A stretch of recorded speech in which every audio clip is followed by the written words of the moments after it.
Manajemen strategi adalah proses atau rangkaian aktivitas pengambil keputusan yang sifatnya mendasar dan menyeluruh, disertai dengan penetapan cara pelaksanaannya yang dibuat oleh pimpinan organisasi dan diimplementasikan oleh seluruh jajaran di dalam organisasi tersebut untuk mencapai tujuan. Beberapa ahli di bidang ilmu manajemen menjelaskan mengenai definisi manajemen strategi, di antaranya adalah menurut David Hagner. Menurut David Hagner, manajemen strategi adalah serangkaian keputusan dan tindakan manajerial yang menentukan kinerja sebuah perusahaan dalam jangka waktu yang lama. Yang kedua, menurut Thomas Helen and Fowler, manajemen strategi adalah serangkaian keputusan manajerial yang menentukan keberhasilan perusahaan untuk jangka panjang. Yang ketiga, menurut Namawi. Menurut Namawi, manajemen strategi adalah sebuah perencanaan berskala besar yang berorientasi untuk mencapai tujuan masa depan dan didefinisikan sebagai sebuah keputusan yang fundamental. Terus, ada poin selanjutnya adalah manfaat manajemen strategi. Manfaat manajemen strategi dibagi menjadi 7. Poin yang pertama adalah menetapkan arah strategi perusahaan berfungsi sebagai panduan atau arahan. Yang kedua adalah fokus pada prioritas perusahaan, mengidentifikasi hal-hal prioritas secara strategis penting bagi perusahaan. Selanjutnya, saya Dayana Rapawestri Hayu Pragyarso. Saya akan menjelaskan poin nomor 3 dari manfaat manajemen strategi, yaitu ada memastikan perusahaan dapat berjalan dalam jangka panjang. Yang dimaksudkan di sini adalah dengan manajemen strategi dapat mengidentifikasi setiap peluang serta ancaman yang dapat mempengaruhi umur kinerja perusahaan. Dengan itu, perusahaan dapat memaksimalkan setiap peluang yang ada serta meminimalisir resiko yang terjadi di masa yang akan datang. Hal ini memiliki manfaat pada perusahaan karena dapat memastikan perusahaan dapat berjalan dalam jangka waktu yang panjang. Yang keempat, ada memastikan bahwa perusahaan memiliki kinerja yang kompetitif dan unggul, yaitu untuk menjaga perusahaan agar tetap kompetitif dan unggul, ada cara-caranya, yaitu perusahaan pertama harus terus berinovasi untuk meningkatkan efisiensi operasional. Dalam berinovasi untuk meningkatkan efisiensi operasional, ini melibatkan dengan pertama ada benchmarking. Benchmarking ini artinya membandingkan kinerja dengan pesaing untuk mengidentifikasi kekuatan dan kelemahan. Yang kedua ada investasi dalam teknologi, yaitu mengadopsi teknologi yang baru guna meningkatkan produktivitas dan efisiensi. Yang ketiga ada peningkatan kualitas, yaitu menyediakan produk dan layanan berkualitas tinggi untuk menarik dan mempertahankan pelanggan. Sudah ditingkatkan kualitasnya, maka harus dipertahankan untuk menjaga kualitas supaya konsumen tidak kecewa. Yang keempat ada pelatihan dan pengembangan, yaitu melatih karyawan agar memiliki keterampilan terbaru dan relevan dengan industri. Terus diupdate keterampilan terbaru dari karyawannya. Juga ada responsiveness, yaitu cepat tanggap dalam perubahan pasar dan kebutuhan pelanggan. Perkenalkan, saya Erika Mardiani Putri yang akan menjelaskan tentang jenis-jenis strategi dan kesimpulan dari materi ini. Yang pertama, jenis-jenis strategi. Menurut Griffin, ada 3 jenis strategi yang secara umum dapat dibagi menjadi 2 jenis yang dilihat dari tingkatannya. Yang pertama adalah corporate level strategi, yang berarti persaingan antara perusahaan dalam sektor bisnis yang dijalankannya secara keseluruhan. Contohnya mie sedap dan Supermie yang sama-sama menjual mie. Yang berarti di sini adalah strategi persaingan yang sama-sama menjual produk yang sama. Yang kedua adalah strategi tingkat bisnis atau business level strategi, yang merupakan alternatif strategi perusahaan dengan persaingan bisnis yang dijalankannya pada beberapa jenis bisnis yang diperdagangkan. Contohnya Wings Food dan Indofood, karena sama-sama menjual berbagai makanan. Sebagai contoh lain adalah Yamaha dan Honda yang sama-sama menjual berbagai kendaraan seperti motor dan mobil. Selanjutnya, di sini saya juga akan menjelaskan tentang proses manajemen strategi. Yang pertama adalah pengembangan visi dan misi organisasi. Pengembangan visi dan misi organisasi seperti apa juga yang memberikan gambaran yang jelas untuk karyawan dan anggotanya. Gambaran yang jelas ini terkait dengan posisi seseorang dalam perusahaan dan siapa pesaing dan pendukung kegiatan usaha tersebut.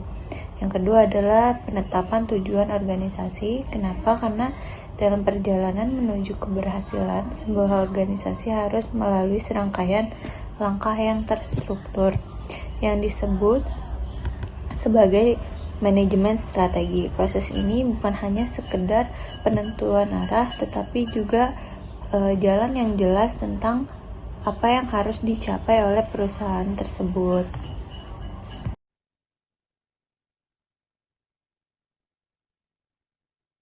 Baik, saya Dayanara Pawestri Hayu Prawiarso. Saya akan menjelaskan tentang proses manajemen strategi, poin 3 sampai 5. Berikutnya ada penyusun dan pemilihan alternatif strategi. Yang dimaksud di sini adalah penyusun strategi organisasi dapat dimulai dari analisis terhadap kondisi lingkungan baik makro ataupun mikro, dan melihat prospeknya di mana di masa mendatang. Pengertian strategi yang dimaksud dalam hal ini tak lain adalah pola gerak organisasi yang berbagai pendekatan manajerial yang dipergunakan untuk mencapai tujuan umum sekaligus menerapkan misi organisasi. Strategi organisasi yang terus-menerus atau sering mengalami perubahan dapat menunjukkan suatu tanda adanya ketidakstabilan pihak manajer dalam mengambil keputusan. Ketidakstabilan dalam mengambil keputusan ini yang seringkali menimbulkan kekacauan dan kebingungan bagi anggota organisasi. Itu sebabnya mengapa perubahan mendasar dalam strategi organisasi hanya dilakukan pada saat masa tertentu saja. Misalnya pada saat organisasi menghadapi konjuktur atau perekonomian yang drastis. Poin nomor 4 ada implementasi atas strategi yang dipilih. Fungsi implementasi strategi pada prinsipnya berkaitan dengan usaha untuk memastikan bahwa strategi yang dipilih adalah yang paling cocok dan dapat dilaksanakan tepat pada waktunya. Dalam kenyataannya, kegiatan untuk melakukan implementasi strategi ini lebih banyak berkaitan dengan tugas administratif yang sebenarnya bertumpu pada kapasitas internal organisasi.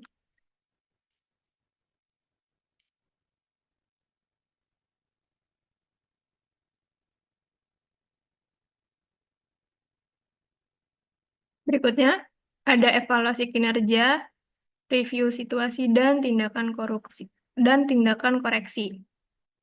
Implementasi strategi bukan merupakan akhir dari proses manajemen strategi, yaitu merupakan satu tindakan evaluasi masih diperlukan untuk menilai kinerja yang dicapai.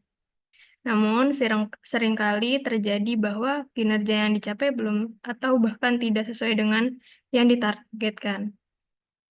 Hal seperti ini yang akhirnya mendorong seorang manajer untuk mengambil suatu tindakan koreksi.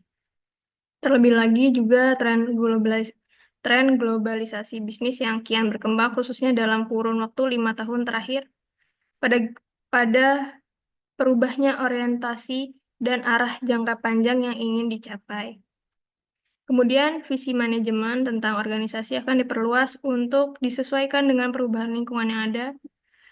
Implikasinya atau dampak negatifnya adalah strategi organisasi ini mungkin juga perlu ya dimodifikasi karena adanya pergeseran dalam orientasi yang ingin dicapai di masa yang akan datang. Saya akan menjelaskan tentang resiko manajemen strategi.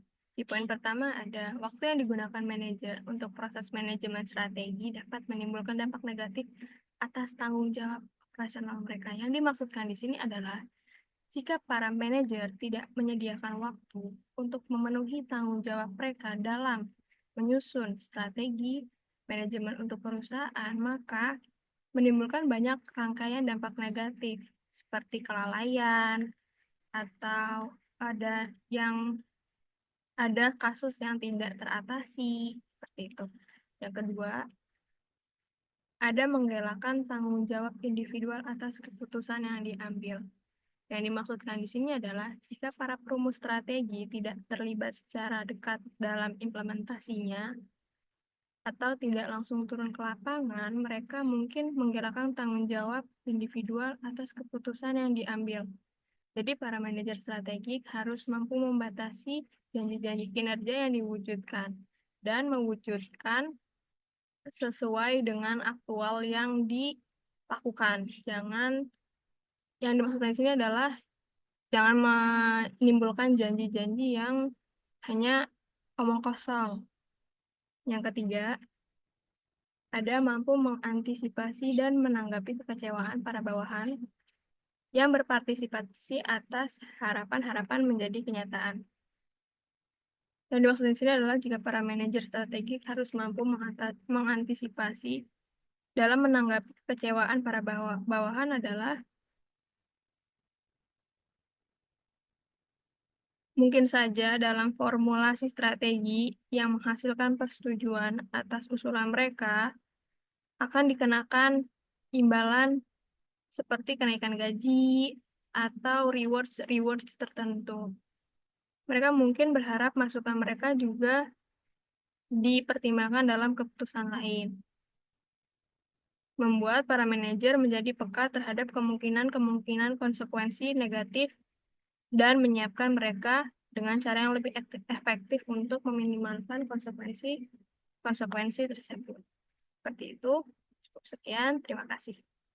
Jadi kesimpulannya, manajemen strategi adalah serangkaian keputusan dan tindakan mendasar yang dibuat oleh manajemen puncak dan diimplementasikan oleh jajaran guna memahami kekuatan bersaing dan mengembangkan keunggulan kompetitif berkelanjutan secara sistematis dan konsisten.